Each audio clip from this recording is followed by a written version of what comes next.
कर्नाटक में राजनीतिक उठापटक जारी है। कल 2 निर्दलीय विधायकों के जेडीएस और कांग्रेस गठबंधन सरकार से समर्थन वापस लेने के बाद आज सरकार को थोड़ी राहत मिली है। आज कांग्रेस के 3 बागी विधायक वापस लौट गए, लेकिन सरकार पर से संकट अभी तक दूर नहीं हो सका है।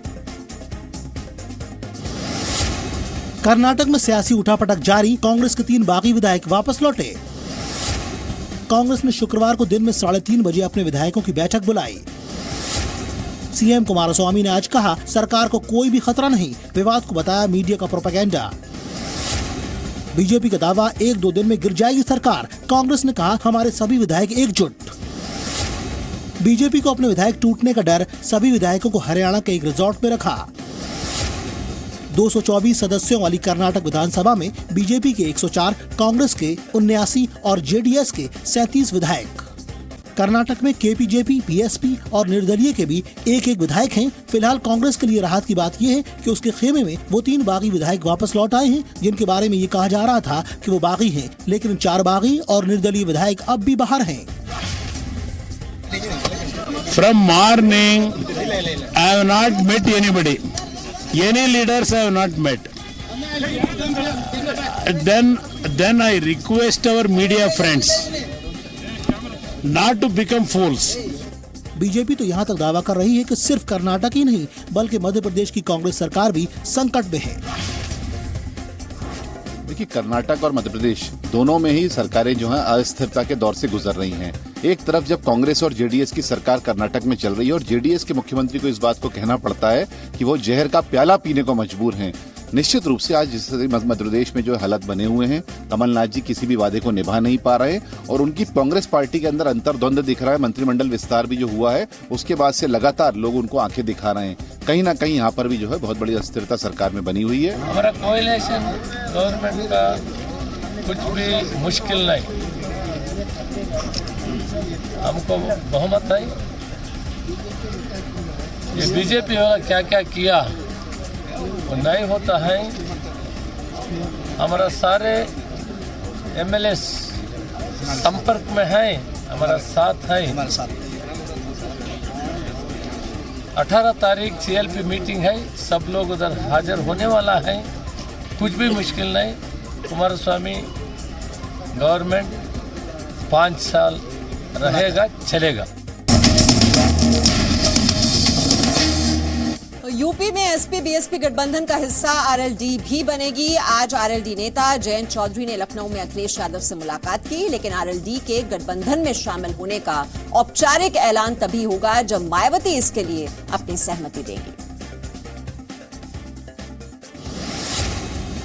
उत्तर प्रदेश में समाजवादी पार्टी और बीएसपी के गठबंधन में शामिल होगा राष्ट्रीय लोकदल। लखनऊ में आरएलडी नेता जयंत चौधरी ने अखिलेश यादव के साथ मुलाकात की। आज अखिलेश से मिलने के बाद जयंत ने दावा किया कि वो मुलाकात सकारात्मक रही। मायावती से चर्चा के बाद आरएलडी के गठबंधन में शामिल होने का औपचारिक ऐलान होगा। यूपी में एसपी बीएसपी ने गठबंधन के बाद 2 सीटें कांग्रेस और 2 अन्य दलों के लिए छोड़ी हैं। बीजेपी के खिलाफ यूपी में कांग्रेस को छोड़कर विपक्षी दल एक मोर्चा बनाने की कोशिश कर रहे हैं। यूपी में एसपी और बीएसपी ने गठबंधन के बाद 4 सीटें सहयोगी दलों के लिए छोड़ी हैं, जिसमें से उन्होंने कांग्रेस के लिए अमेठी रायबरेली की सीट छोड़ी है, यानी 2 सीटों पर उन्होंने अन्य दलों से गठबंधन के लिए अपने दरवाजे खुले रखे हैं। इसी को देखते हुए आरएलडी इस गठबंधन में शामिल होने की कोशिश कर रही है। आज आरएलडी नेता जयंत चौधरी ने लखनऊ में अखिलेश यादव से मुलाकात की। जयंत ने अखिलेश से अपनी मुलाकात को सकारात्मक बताते हुए उम्मीद जताई कि वो भी बीजेपी के खिलाफ गठबंधन का हिस्सा बन जाएंगे, जबकि बीजेपी ने एसपी बीएसपी गठबंधन पर निशाना साधा है। अखिलेश जी के साथ बहुत अच्छी बातचीत हुई और जो हम लोगों का प्रयास है, मैं समझता हूं कि उस ओर हमें सफलता मिलेगी। ये अपना रिकॉर्ड बता रहे हैं, they are telling their record. आंकड़े स्पष्ट हैं और हम किसी भी मंच पर चर्चा करने के लिए तैयार हैं आंकड़ों के साथ। उनका जीवन और उनका राजनीतिक संस्कृति, जिस संस्कृति को वो लेकर के आगे चले, वो कमीशन, करप्शन, लॉलेसनेस, डिवीजन, इस पर आधारित है। तो वो अपना रिपोर्ट कार्ड रखें और ये हमको समझना है। सुप्रीम कोर्ट कॉलेजियम के यू टर्न पर विवाद हो गया है। कॉलेजियम के द्वारा जजों की नियुक्ति के फैसले को बदलने के बाद दिल्ली हाईकोर्ट के पूर्व जज कैलाश गंभीर ने राष्ट्रपति को चिट्ठी लिखी है। जस्टिस गंभीर ने अपने पत्र में लिखा है कि जजों की नियुक्ति में जजों की वरिष्ठता को दरकिनार किया गया है। सुप्रीम कोर्ट कॉलेजियम के यू टर्न पर विवाद, दिल्ली हाईकोर्ट के पूर्व जज कैलाश गंभीर ने राष्ट्रपति को लिखी चिट्ठी। पूर्व जज ने दिनेश माहेश्वरी और संजीव खन्ना के पक्ष में लिए कॉलेजियम के फैसले पर ऐतराज जताया। इसी महीने कॉलेजियम ने पुराना फैसला पलटकर कर्नाटक के दोनों जजों के नाम की सिफारिश की थी।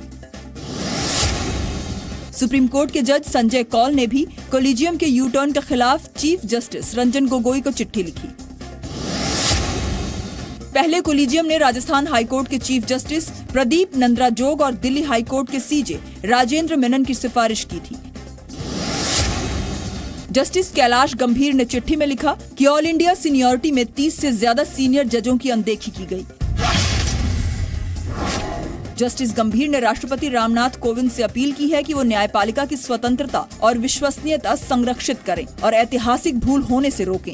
जस्टिस गंभीर ने कहा है कि वरिष्ठता को दरकिनार कर सुप्रीम कोर्ट में जजों की नियुक्ति से गलत संकेत जाएगा। सुप्रीम कोर्ट की विश्वसनीयता के लिए ऐसे निर्णय पूरी तरह अनुचित हैं। जेएनयू में देश विरोधी नारे लगाने वाले आरोपियों के खिलाफ चार्जशीट में कुछ कश्मीरी छात्रों के खिलाफ भी आरोप हैं। इन आरोपी छात्रों के समर्थन में पीडीपी नेता और जम्मू कश्मीर की पूर्व मुख्यमंत्री महबूबा मुफ्ती भी आ गई हैं, जबकि कांग्रेस को इस कानून में ही खोट नजर आने लगा है।